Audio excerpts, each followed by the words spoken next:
Thank you for joining us today. I am Megan Katz, Senior Librarian of the Science, Technology, and Patents Department at the Los Angeles Public Library Central Library. And first of all, I would like to send out a big thank you to our friends group, Best Friends of LAPL, for putting this event together. The Best Friends group supports the Business and Economics Department, as well as Science, Technology, and Patents Department of Central Library. We encourage you to join the Best Friends group, as joining will help to support our library departments and bring more excellent programming like this. So we're going to put a link in the chat to find more information about how to join Best Friends. I want to mention just a few upcoming programs in the Science, Technology, and Patents Department. Let's see what we have here. We always have some fun stuff going on. Anti-Sewing Squad is presenting a program about sewing bookmarks Thursday, November 16th in our Octavia Lab DIY makerspace. Saturday, November 18th, there's a 3D modeling and printing for children program, also in Octavia Lab. And two more Octavia Lab programs, but both are introduction to photography. One for children and teens, one for adults, both December 2. And we're going to put another link in the chat, and that is to our events calendar. And you can use that to find more about those programs and the wealth of other programming we have going on at the Los Angeles Public Library. Before I introduce our guests, I would like to ask everyone to please type your questions, any questions you might have, as they come up in the chat field. We are thrilled to welcome Inkoo Kang and Angie Han. Inkoo writes for The New Yorker, and Angie writes for The Hollywood Reporter. Both are television critics who write about shows across broadcast and streaming platforms. So without further ado, I would like to introduce Inkoo Kang and Angie Han. Thank you so much for joining us. So, hi. We sort of crowdsourced some questions, and I would love to start with the question, how did each of you start in movie and TV criticism? Angie, do you want to go?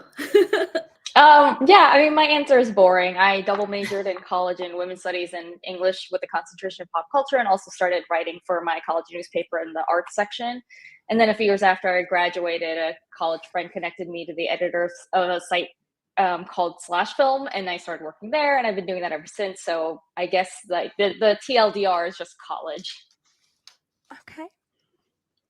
I think I started reading reviews when I was like in 7th grade. I don't know how, but we got this like random subscription to the LA Times that was delivered to our house. And so every day I would sort of pour through the calendar section. I think maybe a little meatier than now. And basically I also went to college and then went to grad school. I thought I was going to be a professor. And then I was like, oh, wow, no, that sucks. And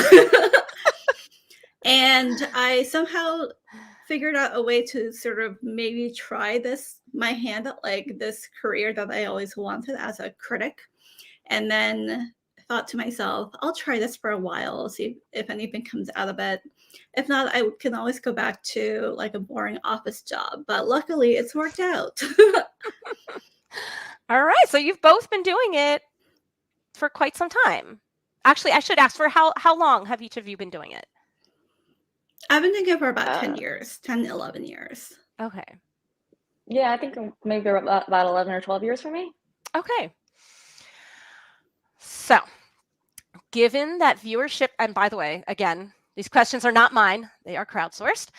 Given that viewership at theaters is at an abysmal low, not my word, Barbie and Oppenheimer notwithstanding, what is the future of viewing movies in the theater? Oh boy. Depressing. If I recall correctly, I don't think that theater attendance has come back since COVID times. It's still not, back to where it was in 2019. And then, of course, with all of the strikes happening, it is definitely the case that a lot of movies that were supposed to come out next year actually are not going to come out because they still have a lot more work to be done. And so there is a sort of like pipeline problem. And then I think, of course, there's this problem of everyone wanting to stay home and be comfortable. So, I mean, I think at this juncture, I think movies are sort of a lot more of a boutique experience. And then people are willing to acknowledge and, I think ticket prices in LA or something were between like $14 and $17 per person. If you are a person with a family and you have to pay for your 2 or 3 kids to also go to the movies, it just adds up a crazy amount. And so, yeah, I mean, I think that there's sort of like maybe a bit of a class element involved. And I wish that there was a way to sort of democratize theater going more, but I'm not really sure where that path is going to be. And I think what theaters are doing now is actually increasing like the premium level of things by providing, for example, like bigger seats, which of course means that you're going to have fewer seats. And so that seems to be the market that that is being catered to. And I guess we'll see if it bears fruit and people actually decide that it is worth investing in a more premium experience or not. Angie, do you have any thoughts on this subject? Yeah, I mean, I think I like what you said about how it seems like it's becoming a boutique experience. Like I agree with that. I don't think movie theaters or movie going will ever completely go away, but it feels like it's more of a kind of a niche hobby. Not that it's like completely niche. Obviously, millions of people are still going, but it feels more niche than it did. Like for example, like when I was growing up, and people would just go to the theater on a Friday, see what's playing, and then like pick something. Like now, people are. I think most of the time they go to the theater because they already know what they want to see. And a lot of the people who choose to go out of their way to go to the movie theater are people who have like a vested interest in like, this is a thing that I really like doing, whether it's because they are, someone who like considers themselves a cinephile and like wants to see like every new like A24 movie at the Alamo Drafthouse right away, or something like that, or even, in the case of some of the franchises, like someone's like, no, I'm the person who wants to see like every superhero movie opening weekend or whatever. And I do think, we mentioned, I think Barbie and Oppenheimer, like I think those showed that there is still a desire for people to go to the theater. Like people will still show up under the right circumstances. But I think one of the things that's changed is what those circumstances mean. Like as Inkoo points out, like it's not like as, there's a lot of planning and like money that goes into going to the theater. And especially if some of them are getting more and more expensive and everything. So people want there to be a reason why they should get up, drive, or take the train or walk to the theater and go see a new movie right now when they can already, you can walk 10 feet to your living room and you already have like thousands of movies that you've already paid for because you subscribe to some streaming service or another. So, with something like Barbie or Oppenheimer or the Taylor Swift movie, the Eras Tour movie, or even something like Sound of Freedom, which were kind of some of the bigger hits of the last few months, like I think all of them benefited from feeling like it was something bigger than themselves. Like, it wasn't just like, oh, I myself am going to go up and watch this movie by myself because I want to see it for myself. It was like, oh, I'm going to call up all my friends. We're going to watch it together. Or like, oh, it's part of this big cultural moment and I want to be part of it. And in the case of something like Sound of Freedom, there was also this political angle to it where like, oh, this is like my duty as like someone who believes in this cause or something like that. And maybe even the boutique kind of nicheness of it fits into that because it's also like a thing where like, oh, this is like a community of like people who are very invested in going to the theater. So I don't think it'll go away, but I do think it's evolving. I don't know if it'll ever get back to just being like the way that it was, like, I don't know, in the 90s or something like that. We did have a comment. Lots of small boutique art house / foreign film venues seem to be popping up.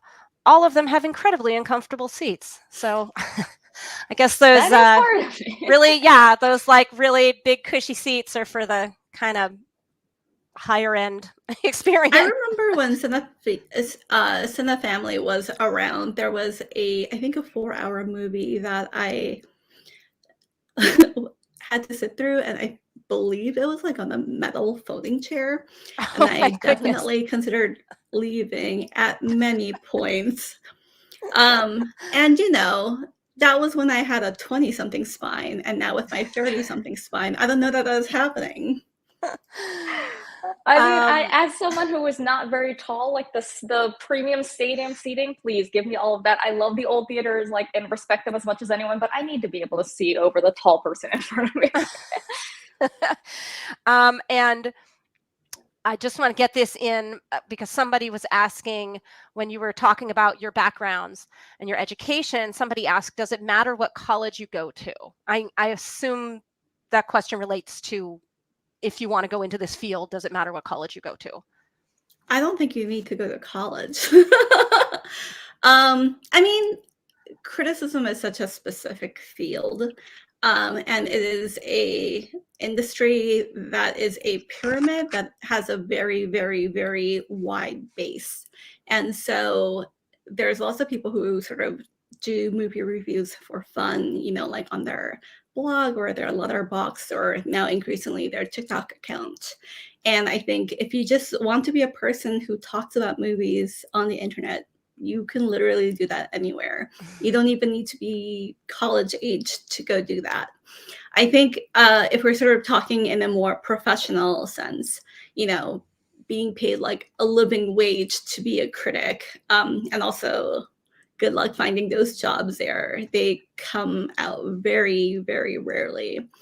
Yeah, I mean, I think the media industry is in many ways an elitist industry.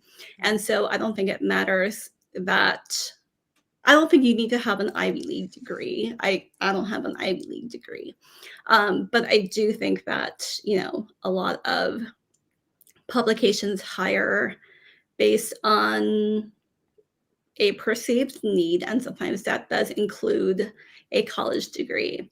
Although I will say that the media industry is changing too, and several of the publications I've worked at have really tried to fuss with the college degree requirement, and also sort of try to expand that as like a part of, as like a diversity measure. So, things are changing. To what extent are they changing? I'm not really sure.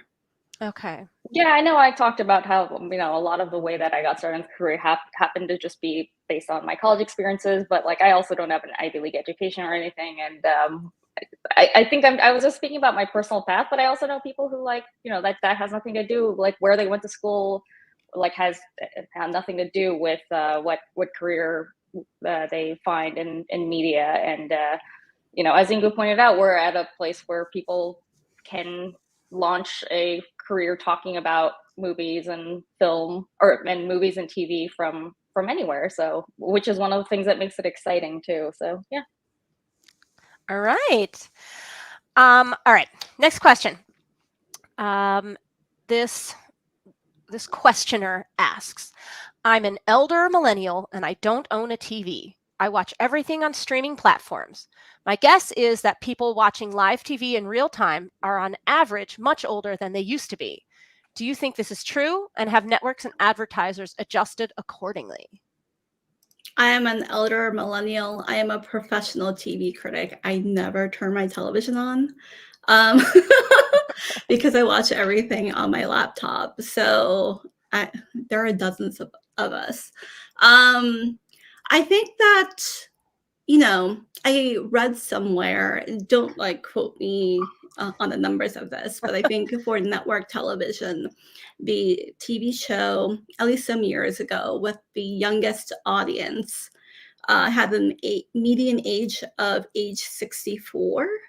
And that show was Bob's Burgers. So the networks are fully aware that their audience is aging. Um, and I think that there is this sort of like larger industry sense that this is basically going to be an industry that is slowly dying, obviously. I think really television in a multitude of senses has always been a medium that has relied on convenience. A lot of the time you put it on because it's sort of like the easiest thing to have some sort of entertainment in your house, right? And so, yeah, I do think that the people who make the shows are noticing in the same way that there are sort of these like movies aimed at older people.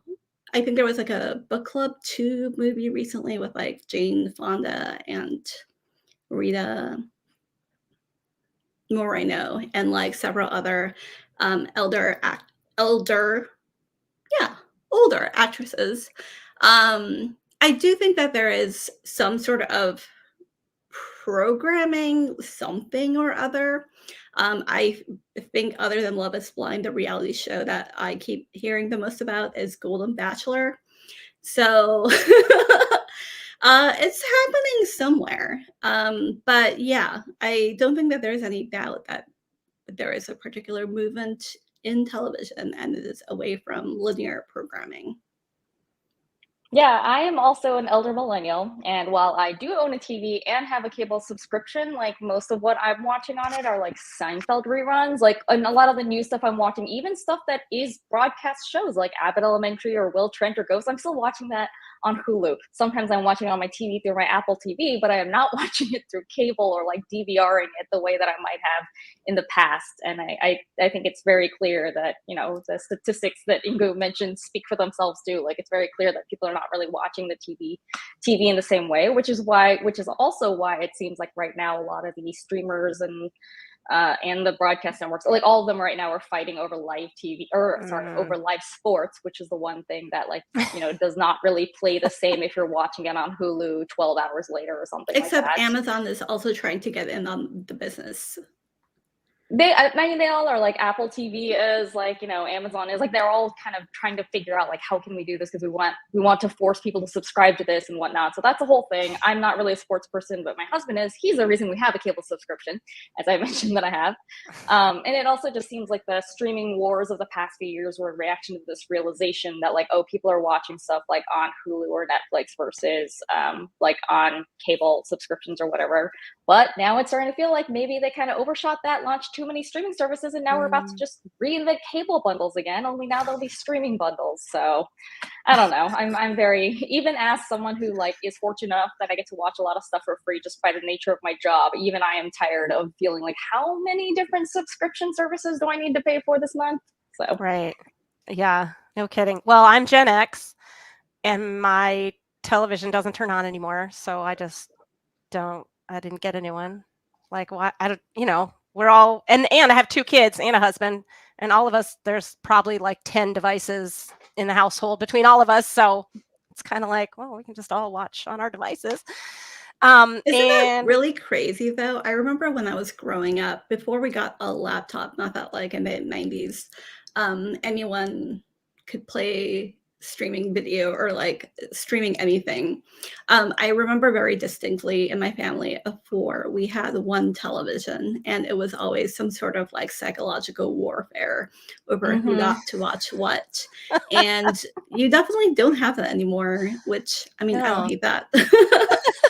now I it is can personally fascinating. watch stuff on 3 different screens while my husband in a different room also does the same thing on 3 different screens of his own. So Um, Someone said Esquire magazine in, I think, May had an article on Hollywood ignoring people over 50, which is a huge and growing audience, not finding themselves represented on screen.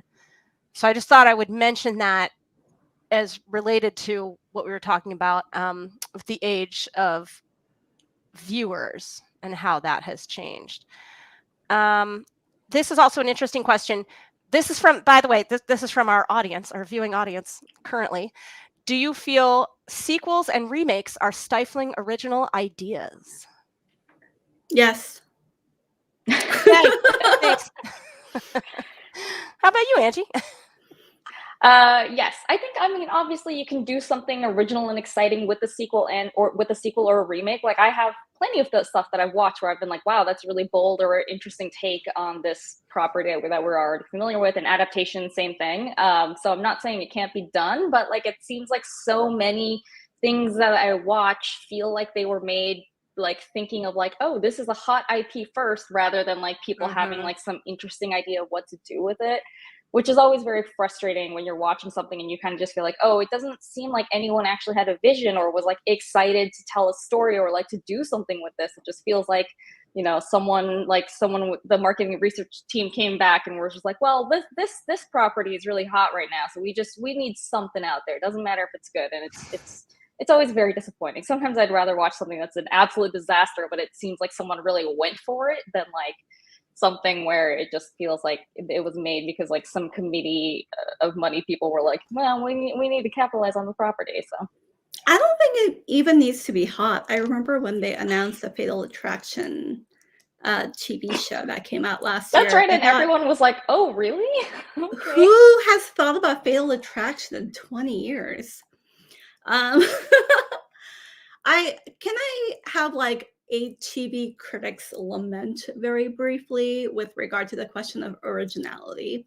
I think everyone is well deserving of complaining about how many reboots and remakes and blah blah blah there are. I will say it's also really hard to get people to get invested in new stuff. Like sometimes you have a show that comes out of nowhere, like a Fleabag, and it sort of like bubbles up enough into the, I don't know, mainstream consciousness that, you can get a show that no one's heard of, starring a woman that no one's heard of, or that a lot of Americans haven't heard of, and get people invested. And at the same time, Angie and I watch loads of television. And even if I am trying to get someone, even if I'm trying to praise something to the skies because I believe in it so wholeheartedly, people sort of have this like, sometimes they want something original, sometimes they don't want something original. And so I do think that if audiences were more primed to seek out that originality, we probably would have more original stories. That's my lament.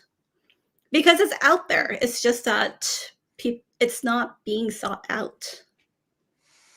yeah, I feel like you were saying, you're pointing out it doesn't have to be a hot property, but I feel like they just kind of always feel like, well, we need any help we can get for marketing. And if it's a recognizable name, even if it's something like Fatal Attraction where no one was clamoring for them to remake it as a TV series, like that already kind of helps with name recognition and stuff like that. But yeah, I agree.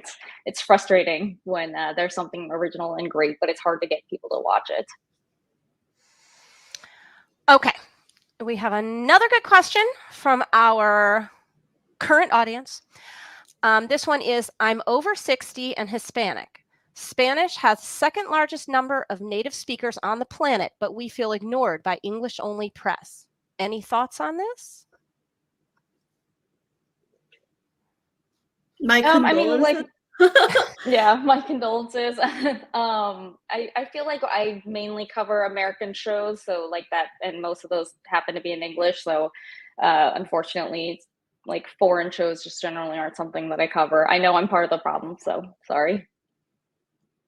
Yeah, I guess I'm not quite sure if the question is coming from a sense of why is the English press not covering Spanish language shows, or why aren't there more shows that sort of like maybe incorporate Latino language or culture like in America?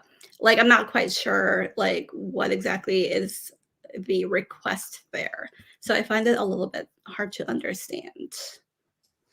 Okay, well, feel free, Desert Island Bookworm, Sorry, if I may add one thing. I Yes. think one benefit of streaming, especially post-COVID, and I mentioned the pandemic because I think it really allowed people to dive into foreign language TV shows in a way that wasn't as much before. I think personally, because people just like ran out of stuff to watch and they were like, oh no, what do I do now? I guess like I'll read 10 hours of subtitles. Like maybe that'll be worth it. I do think the fact that like we now have so much access to foreign TV shows and non-English language TV shows, I think that's a really amazing development. And really, who could have foreseen that 10 years ago? Okay, I have two questions here that kind of have, I think, have similar basis. So I'm going to do both. With streaming, television has become more movie-like in structure and look. Do you ever miss the more episodic nature of pre-streaming TV? And then right on the heels of that one is there a clear distinction between film and television anymore? Watching serials, shorts, sequels, miniseries, limited series, etc. on a phone or laptop makes distinguishing them hard for me, at least. Any thoughts This is so on? funny. I was just talking to another friend of mine, a film critic, about, we were both lamenting like how many shows that we've seen that feel like they were movies, that like someone was like someone in accounting was like, no, it plays better for our streaming service if you make it a 6-part series, so it feels like they've had it out. And then also how many times that we watch movies where it just kind of feels like, it feels like this was maybe supposed to be a show, but for some reason they decided not to go that route. So I mean, it is very frustrating. I love a serialized drama as much as anyone, but yes, I do miss when they're episodic. I find it frustrating when it doesn't. I do find it frustrating sometimes when it doesn't seem like the show knows it's a show, like they're trying to do the whole we're a 10-hour movie thing. Like, it can We're a work. I'm not 100-hour saying that it movie. can't, but yeah, or right. Sometimes they're like, well, we're 7 seasons and we're 10 episodes each, so we're 70-hour movie, whatever. So yeah, I appreciate That's a Game of serialization, but I Thrones also, subtweet. Oh, sorry. well, it's not sub if you say it out loud, Inkoo.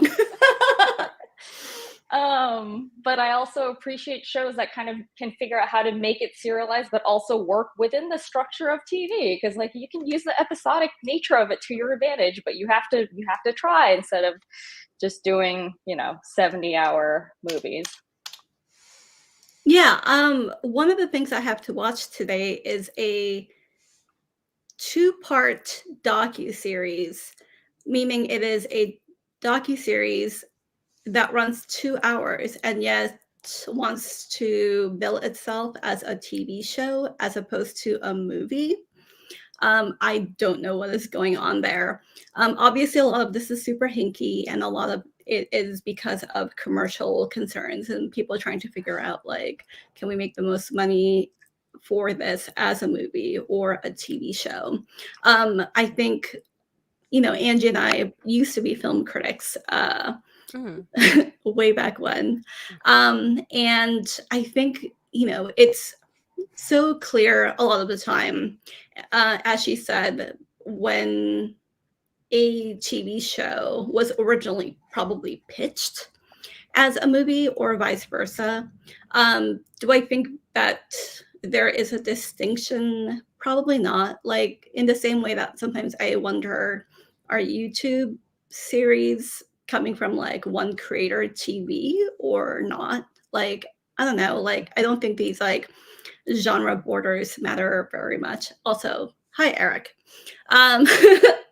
Do I miss episodic TV? I guess so. Well, I think one of the things that you have to do when you're watching serialized television is you have to actually pay attention. If you sort of like miss like a thing that happened on Frasier, it doesn't really matter most of the time. Like maybe the rest of the episode is a little confusing, but then you move on with your life. Whereas if you are watching 7 more hours of Frasier, dependent on that particular like detail that you missed, like, yeah, that sucks. So I do sort of miss that ability to mentally power down a little bit, which is, I think, the way that a lot of people watch television. But am I sort of clamoring for it? Do I need it in my life? Not really. But again, this really has a lot to do with how people watch TV and what role it plays in their lives. I find that there is a distinction for me. Sometimes like what I want out of a movie is not necessarily always the same thing that I want out of a television show, especially if I'm watching it in a theater versus like on the couch or something like that. But that said, it's fuzzy. There are a lot of things that are in between. There are a lot of things like, like the Marvel Cinematic Universe they're all movies. Well, now there's also shows, but let's just talk about the movies. Those are all movies, but they all kind of like are kind of like linked together as if they're almost like a TV show that like, well, if it's a TV show, it's one that used to be more episodic and now feels more serialized, which I guess makes it feel even more like TV in some ways. So, I mean, yeah, I think there's a distinction. I think one of the things I appreciate about watching movies is like just getting to sit down and be enveloped in this world for 2 hours and then just have it feel complete in and of itself. I think that there are some qualities that I like more in one versus the other. Like if I'm watching a show and I'm planning to tune in week after week for 10 weeks, I feel like I need to be way more invested in like the characters in a way that like it doesn't matter as much for movies. So there are like subtle distinctions like that. But yes, I agree that one of the kind of interesting, maybe bad, maybe sometimes good things that are happening are the way that the lines are blurring between all different kinds of TV, movies, and things like that. Okay. I want to go back to our crowdsourced list because this does maybe hit a little bit on what was being talked about by one of our listeners. Why is there still such a dearth of Latinx and Asian American performers and content creators in traditional Hollywood cinema and television? What are the barriers to entry for these demographics? What gives you hope that this is changing? I think it's really, really hard to break into film and TV for anyone of any demographic, but especially if you don't come in with some advantage, if you don't have a foot in the door already, or like a safety net in case it takes a really long time to make it. So if you don't, so if you're not lucky enough to have like rich parents, or like you don't know a friend of a friend who can like kind of get you in the biz and help you navigate it, or if you can't afford to live in the cities where a lot of that stuff is happening, like that makes it that much harder for you. And a lot of the strikes that we've seen in the last few months were about this kind of stuff. Exactly. Like, I remember there was an article in the New Yorker about Orange is the New Black and how it was this like massive successful hit for Netflix, and had this incredibly diverse cast of writers and performers who were queer and people of color. But then even while the show was just like a runaway hit, basically making Netflix, like they were making the people on the show were making peanuts and struggling to make ends meet. And that was like, because streaming doesn't pay residuals the same way that broadcast television does and whatnot. And when you look at something like that, you kind of understand like, oh, okay, so even if you're an actor and even if you're lucky enough to get cast on a hit show, that doesn't necessarily even mean that like you're able to pay rent that month or whatever. And and of course on the writer side, we've heard a lot about like how there used to be a more kind of clear path up, like where you would start as a young writer, like working in a writer's room, and then like kind of learn on the job and get more experience, and then learn enough that someday you could create your own show and run your own show and whatnot. And because of how they're written now in these little very siloed kind of smaller mini rooms, like now it's become harder for them to kind of follow that path.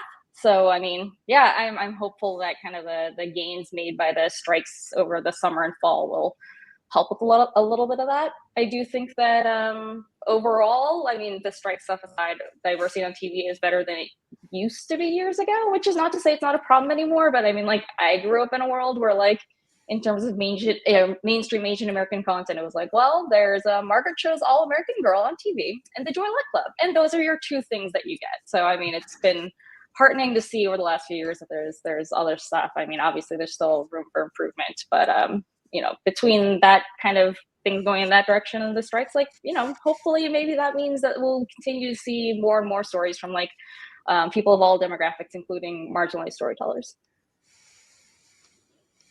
I feel like, I mean, this is an incredibly broad generalization, but I feel like there has been the sense, and still largely is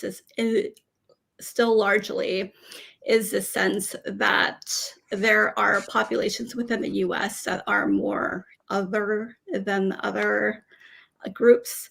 I think Asian Americans and Latino Americans are, I guess from the outside, very easy to other because for example, there's a language factor. And then there's also sort of the fact that both of those communities are incredibly diverse within themselves. And so it's sort of hard to generalize who is like, this is what an Asian American person is like, or this is like specifically what a Latino person in America is like. And so I think that all of that is really hard. And it's something that has always made me very angry because as someone who has grown up in Los Angeles, there are so many Latino people and Asian people in Los Angeles. And sometimes I just wonder, like, don't you see me? And so that has definitely been a through line for a lot of my life. What gives me hope? Things are changing. Again, I think a lot of the time it sort of requires people to go out and search for the things that they want. But I don't know, like, for example, there was a show, I'm sorry, I forget the name, that was, I believe, produced by Gloria Calderon Kellett, who was the creator of One Day at a Time, a show I absolutely loved. And that show was about a Cuban American family in Los Angeles. She has a new show, and it's sort of like a horror comedy show that it's based a lot around, that it's sort of like a cannibal take, I guess, on the post-prison life experience. It is just like an extremely unique piece of work. And I didn't see a single person talk about the show. The only reason why I heard about it at all is because I happened to catch an interview with Gloria. And, you know, this is exactly the kind of show where it's super original and someone is really going for it, and it's not going to find an audience unless people go out searching for it. Yes, and that one, you're talking about the horror of Dolores Roach, right? Yes, thank you so much. And that was initially adapted from a one-woman stage play. And so it just has so much uniqueness as a television show, just like tonally, in terms of its genre, in terms of its origins. And, you know, I think that there are a lot more of those types of shows than people realize. Another show that really, really, really gave me hope actually is Beef. That was Beef. It came out this year on Netflix. It stars Steven Yeun and Ali Wong as these two people who get into like a road rage incident and then just sort of become obsessed with each other. Very LA story. This was a show that made me like do a full body cringe at several points because there were so many details that were familiar to me as a Korean American growing up in Los Angeles, that I was just like, get away from me. This is too much representation. I feel too seen. The church scene in particular, that one made me want to just die because of how much I was like, I lived this, I feel like. But that's an example of how someone can dig incredibly deep into something very, very, very culturally specific and also sort of come out the other end with a more universal, relatable story. And so, yeah, I hope that that is sort of the direction that we can work toward instead of, you know, the more sort of whitewashed version of ethnic stories that I think we have gotten a lot in the past. Okay, thank you. Let's move over to AI. We have a question in the chat, and we also have a question in our crowdsourced questions. What do you think? Let's see. Okay, the chat question is, what are the possible ramifications for television of AI over the next couple of decades? And then our crowdsourced question is basically almost the same. What do you think the most relevant conversations and concerns about AI are for the entertainment industry? So if you could just speak to that subject in general. I have two answers. One is nobody knows. This technology is so young. And so we truly have no idea what the ramifications will be. My other answer is I cannot imagine that it will not be used in writing scripts. I think that is sort of like the easiest way that AI can be deployed. And so, yeah, maybe, you know, down the line, it can sort of like also help with special effects. like, which I think might be great, especially because of all of the very hinky stuff coming out of that industry. And I don't know. But in any case, yeah, I am very scared for the writers. And I think it's no coincidence that one of the reasons why both of those strikes, the writer's strike and the actor strikes, were lengthened was because people really had trouble getting to a common ground about AI. Yeah, I mean, I agree. I don't think anyone knows, and I'm glad that they were able to, that the two unions were able to get some protections for their members in terms of AI and in terms of having, like, you know, I think the nightmare scenario kind of being pitched around was just like, oh, a computer is going to write a script, and then computer versions of people are going to star in it, and yeah, I don't know. I mean, I can't imagine that it's ever gonna, like, it doesn't seem like it's something that's just completely gonna go away. Like, I imagine it'll end up being used in some capacity. My hope is that it can be something that is used as a tool that can help people get work done in a way, and help people realize, like, human beings realize their creative vision, and not something that's used to take away their agency. But we also know that sometimes that is not how corporations or technology works. So I guess we will see. All right, let's see. I'm interested in this question from our crowdsourced questions. Do you see any efforts to unionize/organize YouTubers or the video game industry? I'm not sure if you'll have anything to say about that, but I thought it was an interesting question, if nothing else. Yes, I mean, I think over at some point recently, didn't I know SAG-AFTRA's strike for film and TV ended, but isn't there still, like, kind of a lurking possibility of, like, them striking against the video game companies? Am I mistaken about that?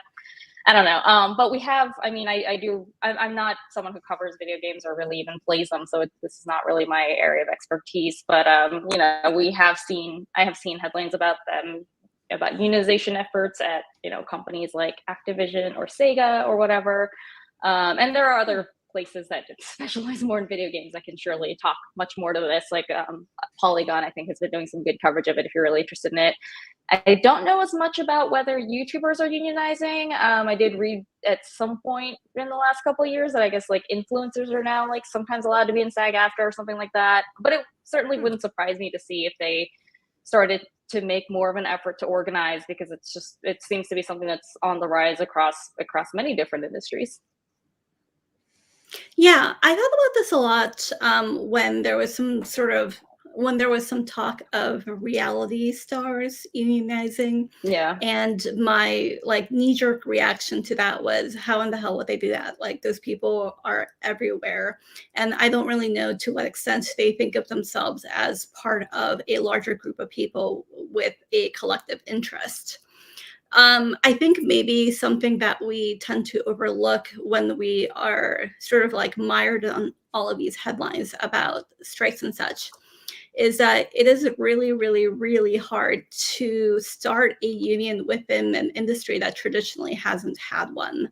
I currently live in the Bay Area, and there's always sort of, like, lingering rumblings about tech workers unionizing. And I just, like, probably not, because a lot of those people just sort of don't conceive of themselves as union workers. And so it's just, like, a much larger mental hurdle. So we'll see. But, you know, in the time that I've been working in media, I think there's sort of been this, like, brush fire of unionization that's happened within uh, the media industry, and that's been really great to see. But I also wonder, like, are we the exception then? And of course, there was sort of, like, a pre-existing, there were many, many pre-existing union shops, especially for newspapers already. So yeah, but for me, like, the biggest hurdle really would be changing the hearts and minds of workers, because I feel like that, as much as anything, is probably the biggest hurdle. Okay. Changing gears. LA has seen a lot of production jobs go to cities like Atlanta, Vancouver, and Toronto. Why is that? and what other cities are getting into television and film production? What does Los Angeles still have to offer that other cities don't? Angie, you want to go for it? In terms of why they're going to other, so the question was why are they going to other cities? I mean, tax incentives are a big part of it. It's often just cheaper to shoot in like Atlanta and pretend it's LA, or shoot in Toronto and pretend it's New York, especially if you're just kind of shooting on some nondescript street or something like that, or especially if you're shooting in interiors. And of course, over time, like those places now have very robust facilities and talent communities in place to make something like shooting somewhere like that like even easier than it might have been when they were more starting out. As for what LA has to offer that other cities don't, like I don't know if I can speak to the practical part of it. Like I'm not kind of involved in the production side in terms of knowing how much things cost or something. You know, there's always been a reason, like LA, there's always like specific reasons, like, oh, LA weather is very good or whatever, that I know people sometimes like to shoot in LA. But there's also just the fact that it's LA, like same as a lot of other cities that kind of have a very distinctive look and feel. It's not that I can always tell when a show set in LA is not shot in LA, but sometimes you can really tell when it is, and that gives it like kind of an authenticity that I think you don't get if you're just trying to pass off some corner in Atlanta as LA or something like that. And I mean, like Beef is a great example that Inkoo brought up, and how it feels like so very LA. And a large part of that is that, you know, even when it's not that they're shooting in locations where I'm like, oh, I've been to that specific place, but you can just kind of feel like you're like, oh, this looks like the LA that I know. Or like something like Hulu's This Fool, which I think also shot in LA. Like I don't think those kind of shows hit quite the same if they don't feel really grounded in this really specific, really real like LA community. You know, but then of course, depending on what the project needs and what it requires and what you're trying to accomplish, like sometimes that stuff matters less. So yeah, I mean, really the answer is tax breaks, as Angie said. But I don't know, maybe this is bad, but I actually really enjoy it when a show is shot in like a very specific place, often a place that doesn't sort of like have a professionalized industry there already, because I do feel like a lot of the time you just get like a really different vibe. Reservation Dogs is like a perfect example of a show that is shot in Oklahoma, set in Oklahoma, and a lot of their B-roll, I don't know, probably feels to me a lot like what I imagine Oklahoma to be. There's a show called Somebody Somewhere that is on HBO, and that show is set in Kansas. I believe they shoot a lot of the show in Illinois, but you know, you still get that same like flat Midwestern prairie look when you sort of look out at the car windows or something. And you know, if you're sort of a TV or Breaking Bad is another great example of how shooting on location really adds to the vibe of a show. And so if you are one among 600 scripted shows that year to come out, and you want your show to look distinctive, I think as a viewer, not a person in the industry, that's a benefit to me. Sorry. Thank you. We have 10 more minutes, 9 minutes. And so I'm going to ask you 2 more questions. I think we can do this. What are some upcoming films and television shows you are excited to see?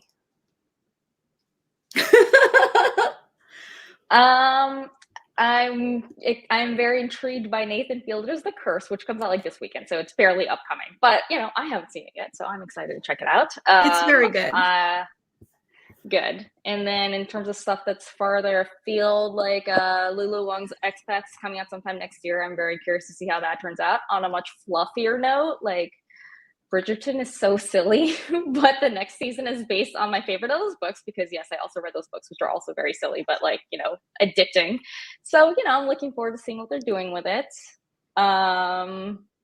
And I don't know, it's I'm trying to think of like what has like release dates and whatnot, and I can never really remember what's coming up. Oh, and then in terms of movies, of course, this is just a great time of year for shows or movies that you've been hearing about all year from the festivals. Like I'm dying to see Poor Things and American Fiction, but I still also have to catch up on some movies that are already out, like Killers of the Flower Moon. So yeah, also really fantastic. Yeah, sorry. November, I think, is sort of like the big push month for a lot of the prestige shows, which is because a lot of the shows are trying to get on those like best of year lists that journalists tend to write in hopefully early December, sometimes late November, which is a nightmare. So I feel like it should be really mired in it, but because of the strikes, it's been a really patchy year in terms of programming. I can sort of talk about the one show that I love, The Curse. I actually just finished my review. I think it is an astounding series, and like a really interesting gear shift for Nathan Fielder. But the show that just like has me proselytizing it day in, day out is a Showtime series called Fellow Travelers. It is a gay romance that spans from the 1950s to the 1980s. Jonathan Bailey, who is in Bridgerton, is in it. And like, no offense to Angie, but the show's sex scenes made me so happy. It was nothing like Bridgerton because it was so good. No, I no offense taken. I have seen some of Fellow Travelers, and I actually completely agree with you. And I think it just, a lot of it begins during the Lavender Scare, which is a period of time, I think largely forgotten today, when in the midst of the Red Scare, people were also trying to route homosexuals from government service. And you have these two government workers who are in love with each other and also cannot be together. But the fact that it sort of like has this incredible time span and so follows these two people and their inability to sort of escape one another's influence, I think is just a really monumental achievement in terms of characterization. And I don't see enough people talking about it. I think it has some really, really, really great highbrow appeal in terms of the historical nature and in terms of its look at gay progress from the 50s to the 80s. It's got a lot of lowbrow appeal in terms of some truly mind-blowing sex scenes. I don't know what more people need, but I need people to watch this show. All right, thank you. Those are some excellent lists we will all be making.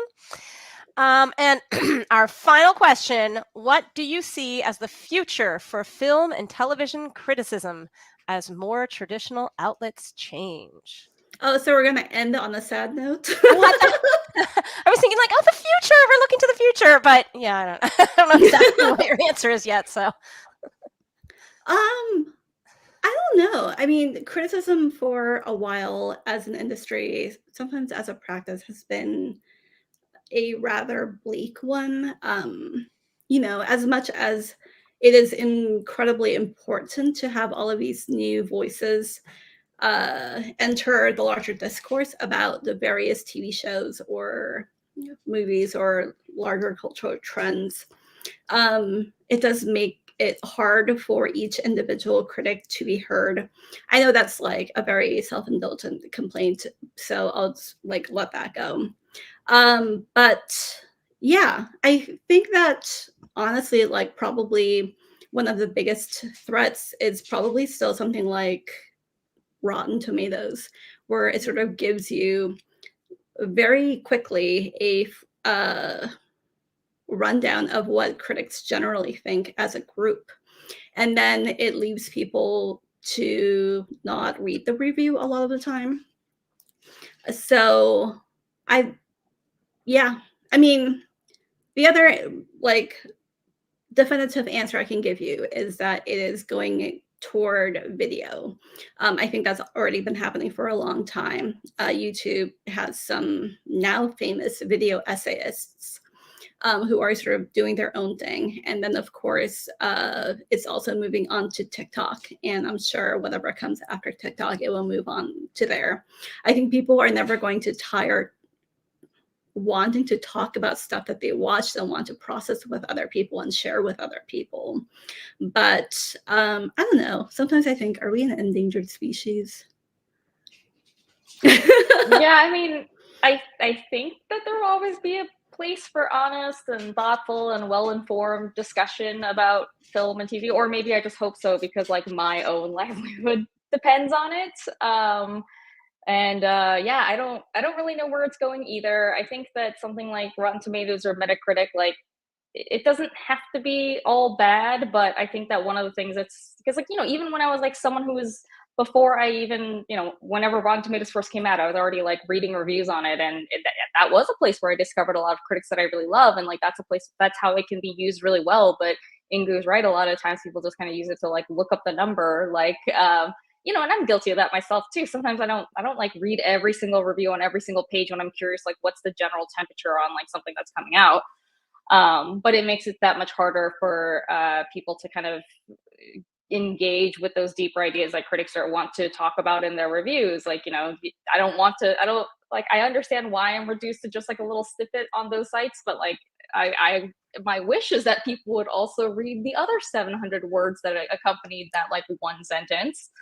And yeah, I mean, I think the video thing is probably accurate. I have not, with TikTok film criticism, like the stuff that I've seen personally has been a little bit lacking, which isn't to say that there isn't or can never be great TikTok criticism, just that my For You page maybe doesn't have great taste in critics, I don't know. But I think one of the things that I always fear is in order for that kind of criticism to survive that we're talking about, like you need critics who feel empowered to speak freely without needing to worry about like what will make advertisers happy or like what do the viewers want to hear or like the readers want to hear or whatever. And I mean, that's always like, I think with any kind of journalistic or creative endeavor, that's always been like part of it. I'm not saying that that's like brand new to like right now, but you know, especially with something like TikTok, it can be like very direct of like, oh, the studios are like helping to sponsor this or whatever. So I don't know, that makes it a little tough, but like, I also think Inkoo is right that there's people are always gonna like watch something and then want to talk to someone about it or like to like see what people are saying about it. Like I know that that's one of the reasons why I got into criticism in the first place was because, you know, you like I watched something and I'm like, oh, I really need to just like I have thoughts about this and I need to get off my chest, or like, oh, I did not know what to make of this and like now I want to read other people like what other people have to say about it. So like hopefully I don't know what the future is. Like I wish I did. That would make my life easier. But yeah, hopefully someone somewhere will always be having a smart, interesting discussion about the different things that we're all watching. Well, thank you both so much. That was wonderful. I do want to say thank you again to our friends group, Best Friends of Los Angeles Public Library, for putting this event together. Membership in Best Friends supports our departments, both the Business and Economics Department and Science, Technology, and Patents Department, and gives you access to special members only. Special events like this are open to the public, but we also have special members only events like their recent private docent-led tour of Central Library. And we're putting a link in the chat once again about how to get more information about Best Friends Group and or join. And thank you so much to Inkoo Kang and Angie Han. This was awesome. I loved it. I think everyone else loved it, I'm pretty sure. And it was really wonderful to spend this hour with you. Thank you so much. Thank you for having us. Yeah, thank you. Sorry, I had to move with my dog. But perfect. Yeah, thanks for having us. Perfect ending. Thank you.